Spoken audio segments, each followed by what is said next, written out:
Hello and welcome to my possible attempt to completely obliterate my phone. I'm going to attempt to change my phone battery today. It looks fairly simple, but you know, that's how it goes every time.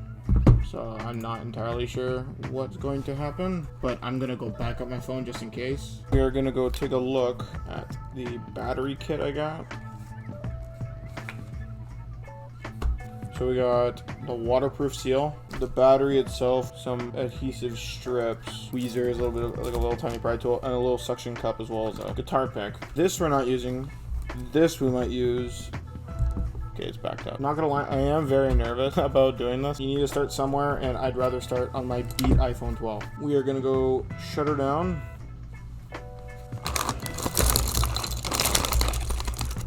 My collection of tools. This is my little suction cuppy thing, and we're gonna need a semi-eject tool, which I have.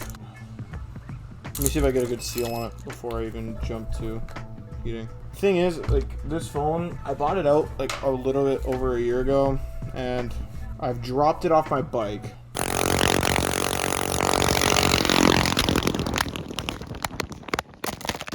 And nothing broke, except for the case, obviously. Need a Pentalo P2. Both loosened perfect.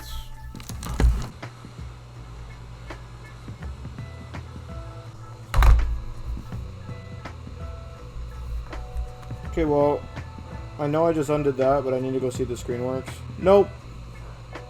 I just bricked my whole screen. Like, that is not how it's meant to go. Yippee! Now we have this cable. We also gotta go get this part out from the screen, because I'm not sure if the screen comes with it. It doesn't. We're gonna need a tri-wing screwdriver.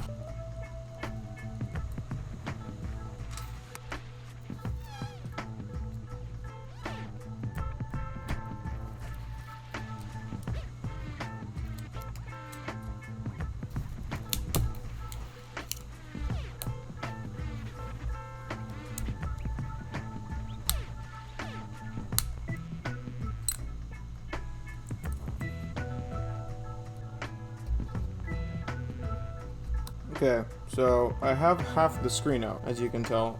I did not want it to end like this, by the way. I really didn't. It's kind of a given, but now half the screen is still inside.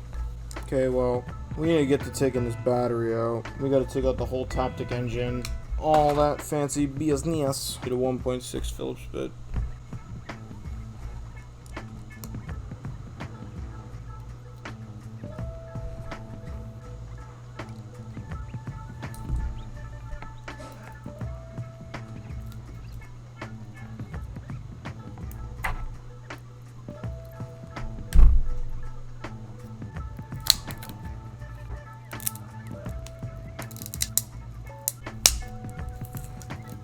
I'm an expert. Look at that. Dude, I don't even care at this point. I just want a phone. My back glass is fucking shattered. My screen is broken. I gotta get a whole new screen. So I'll take it apart. Everything's out. All tape's out. My back glass is completely f***ed. And it's also weak from whenever I dropped the phone that one time. So honestly, I don't even care.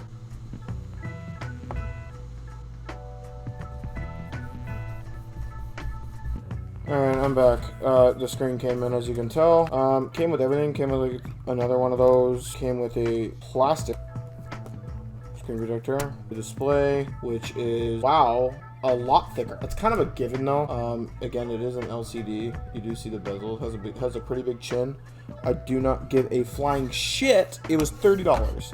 So we're going to have to do the whole shebang here. Looks like we got 2 Phillips screws, and they're just different, so that's great. Wonderful. We're going to get a Phillips driver, which it came with one. We're going to use their included one.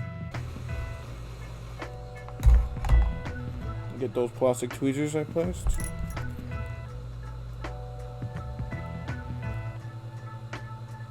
Now we have to put this on to this screen.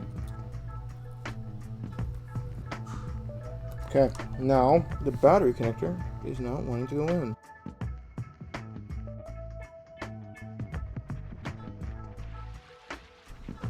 I have True Tone. Okay, we gotta go put this thing back together now.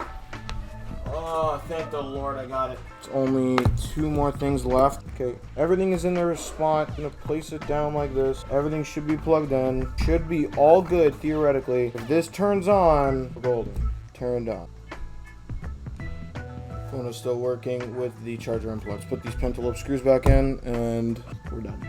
Well, that isn't good. The pentalobe snapped inside the screw. Well, I got it out, but we're gonna stick to our traditional pentalobe bit here.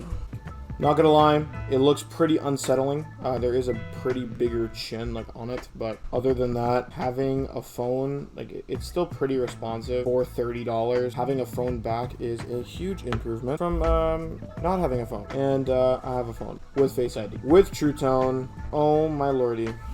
Okay, it's been exactly like 3 days since I changed it, and honestly, I haven't had an issue really. The only issue is the battery life is okay. Obviously not as like a genuine Apple battery, but it does last longer than my old one, so I am happy about that. So I've had my phone on since 12, and it's like 4:12 now, and it's been on for about 4 hours straight, and it's at 61%, and I have been constantly charging it every now and then for about like 10 minutes. But other than that, it's not bad. Only cons I do have are that I don't have battery monitoring, and I constantly get this message. I don't know if it's showing up on there, but I'll read it out. Important battery message. Unable to verify this iPhone has a genuine Apple battery. Details from this battery may not be accurate. Basically just saying I don't have battery health anymore. I just have maximum capacity, and it's estimated. Not gonna lie, it's okay. Now for the screen.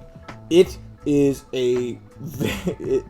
okay. If you use standby mode as a clock, which I do, you definitely see the difference. It's a lot brighter. Like, it's not as dark as the OLED, and if you look at it a certain way, the colors get a little bit washed out. You do see the backlights shining in. It's not horrible, but for $35, I think it's okay. So that's about it for today's video. I hope you guys like it. Take it easy.